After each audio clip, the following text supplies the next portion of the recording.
മഹാലക്ഷ്മി സീരിയലിൻ്റെ latest episode റിവ്യൂയിലേക്ക് എല്ലാ കൂട്ടുകാർക്കും സ്വാഗതം. മേഘനാഥൻ അങ്ങനെ കലിതുള്ളി നിൽക്കുകയാണ് കേട്ടോ. അങ്ങനെ കഴുത്തിന് പിടിച്ചിട്ട് കൊല്ലാൻ നോക്കണ പോലെ ചെയ്യണം കേട്ടോ മഞ്ജുവിനെ. അത് കേട്ടുകൊണ്ട് മഞ്ജുവിൻ്റെയും മേഘനാഥൻ്റെയും സൗണ്ട് കേട്ടിട്ട് സീമന്തിനെയും സ്വാതിയും കൂടിയിട്ട് അങ്ങോട്ടേക്ക് വരികയാണ് കേട്ടോ.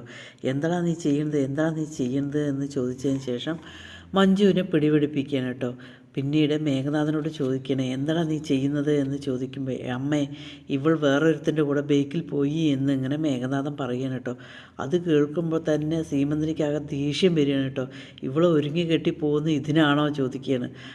ഞാൻ അങ്ങനെ തന്നെയാണ്, ഞാൻ എൻ്റെ ഇഷ്ടത്തിന് ജീവിക്കും എന്നിങ്ങനെ മഞ്ജു പറയുകയാണ് കേട്ടോ.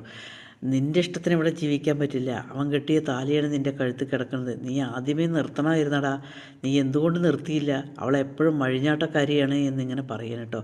അതേപോലെ സ്വാതിയും വന്നിട്ട് പറയാണ് അഴിഞ്ഞാട്ടക്കാരിയാണ്. സാധാരണ കല്യാണം കഴിഞ്ഞതിന് ശേഷമാണ് എല്ലാവരും ശരിയാവുക. കല്യാണത്തിന് മുമ്പ് എന്ത് ചെയ്തെങ്കിലും കല്യാണം കഴിഞ്ഞ് കഴിഞ്ഞാൽ ശരിയാവും. ഇത് നേരെ മറിച്ചാണ് എന്നിങ്ങനെ പറയണം കേട്ടോ. അതേസമയം മഞ്ജു പറയണം ആദ്യം നിങ്ങളുടെ മകൻ്റെ സ്വഭാവം എങ്ങനെയാണെന്നുള്ളത് ചോദിച്ചറിയും പറയും. അവനാണല്ലേ, ചെറിയ പിള്ളേരാകുമ്പോൾ വല്ല പ്രശ്നം ഉണ്ടാവും, അതിനെല്ലാം ഇങ്ങനെ ഊതി പെരുപ്പിച്ചിരുന്നിട്ട് കാര്യമില്ലല്ലോ എന്നിങ്ങനെ പറയുമ്പോൾ മഞ്ജു പറയണേ എൻ്റെ കണ്ണേട്ടൻ അന്നും പറഞ്ഞിരുന്നു ഈ മനുഷ്യൻ്റെ സ്വഭാവം ഇങ്ങനെയാണ് എന്നുള്ളത്. ഏടത്തി നമ്മുടെ പിന്നിൽ നടന്നതും ഏടത്തി നമ്മൾ തിരിച്ചടിച്ചതും എല്ലാം പറഞ്ഞിരുന്നു, പക്ഷെ ഞാനതൊന്നും കേട്ടില്ല എന്നിങ്ങനെ പറയുന്നു കേട്ടോ. ആകെ കലി തുള്ളുകയാണ് കേട്ടോ സീമന്തിനി. ഇനിയും ഞാൻ പോവും, അത് എൻ്റെ ഇഷ്ടത്തിനാണ് എന്നിങ്ങനെ പറയുന്നത് കേൾക്കുമ്പോൾ സീമന്തിനി അങ്ങനെ മഞ്ജുവിനെ അടിയടിക്കുകയാണ് കേട്ടോ. ഈ അടിക്കുമ്പോൾ മഞ്ജുവിന് അങ്ങനെ ദേഷ്യം വരികയാണ്. അതുപോലെ തന്നെ സീമന്തിനിക്കും. അത് കണ്ടുകൊണ്ട് മേഘനാഥൻ പറയണം അമ്മ ഇനി ഒന്നും കൂടി അടിക്കുക എന്നിങ്ങനെ പറയണം കേട്ടോ. പിന്നീട് മഞ്ജുവിന് അങ്ങനെ കലി തുള്ളി നിൽക്കുകയാണ് കേട്ടോ. സീമന്തിനി ഇങ്ങനെ പറയുന്നുണ്ട് നീ എന്തായാലും ശരി ആ താലി കഴുത്തിൽ വെച്ചിട്ട് നീ നടക്കണ്ട എന്ന് പറയാണ്. മഞ്ജു ആ താലി വലിച്ചഴിച്ച് മേഘൻ്റെ മുഖത്തേക്ക് വലിച്ചെറിയണം കേട്ടോ. അതിനുശേഷം മഞ്ജു പറയാണ് ഞാൻ എൻ്റെ ഇഷ്ടത്തിനാണ് ജീവിക്കുന്നത്, അല്ലാതെ വേറെ ആരുടെയും ഇതിലല്ല ജീവിക്കുന്നത് എന്നിങ്ങനെ പറയണം കേട്ടോ. പിന്നീട് മഞ്ജു ആ ഫോൺ എടുത്ത് കൊണ്ടുവന്നിട്ട് വീഡിയോ കാണിച്ചു കൊടുക്കണം കേട്ടോ. മാനസിൻ്റെ വീട്ടിൽ പോയതും അതുപോലെ മേഘനാഥനെ പിടിച്ചു കൊണ്ടുവന്നതും അവിടെ എല്ലാവരും കൂടിയതും എല്ലാം കൂടി കാണിച്ചു കൊടുക്കുക. ഇതാണ് മകൻ്റെ സ്വഭാവം, ഇത് നിങ്ങൾ കണ്ടാൽ മതി എന്നിങ്ങനെ പറയണം കേട്ടോ. അതിനുശേഷം ഞാൻ ആ പെണ്ണും കുട്ടിനെയും കൊണ്ടുവന്ന് ഇവിടെ സത്യാഗ്രഹം ഇരുത്തണമെന്നുണ്ടെങ്കിൽ ഇരുത്താം, മകൻ്റെ സ്വഭാവം ഇതാണ്, അതുകൊണ്ട് എന്നെ ആരും നിയന്ത്രിക്കേണ്ട, എനിക്കറിയും എന്ത് ചെയ്യണം എന്നുള്ളത് എന്ന് പറഞ്ഞതിന് ശേഷം ആ ചെയിനും മുഖത്ത് എറിഞ്ഞു കൊടുത്തിട്ട് മഞ്ജു കയറി റൂമിൽ പോകുകയാണ് കേട്ടോ. അതിനുശേഷം സീമന്തിരി ചോദിക്കേണ്ട മേഘനാഥനെ എന്താടാ നീക്കിത്? അമ്മേ വെറുതെയാണ് അമ്മേ, ഞാനൊന്നും ചെയ്തിട്ടില്ല എന്നിങ്ങനെ പറയാണ് കേട്ടോ. പിന്നീട് കാണിക്കുന്നത് നമ്മുടെ ദുർഗ അങ്ങനെ വിഷമിച്ചിരിക്കുകയാണ് കേട്ടോ. വിഷമിച്ചിരിക്കുന്ന സമയത്ത് തന്നെ കണ്ണൻ അങ്ങോട്ടേക്ക് വരുന്നുണ്ട് കേട്ടോ.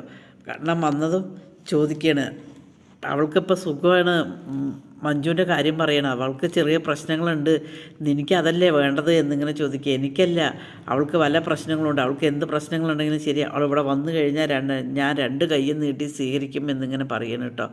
ദുർഗയ്ക്ക് ആകെ മൊത്തം ഒരേ ടെൻഷനാണ്. അതേപോലെ തന്നെ മഹാലക്ഷ്മിയോട് വന്നിട്ട് സംസാരിക്കണം കേട്ടോ. മഹാലക്ഷ്മി ചുട്ട മറുപടി കൊടുക്കുന്നുണ്ട്.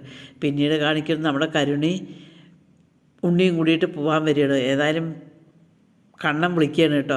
അതേസമയം മുത്തശ്ശിയും പ്രതാപനും കൂടി സംസാരിക്കുന്നുണ്ട്. ഇങ്ങനെ ഒരു കഴിവ് കേട്ടവനെ കൊണ്ട് കണ്ടിട്ടേ ഇല്ല എന്നിങ്ങനെ പറയുന്നത്. അത് കേട്ടുകൊണ്ടാണ് അവർ രണ്ടുപേരും വരുന്നത്.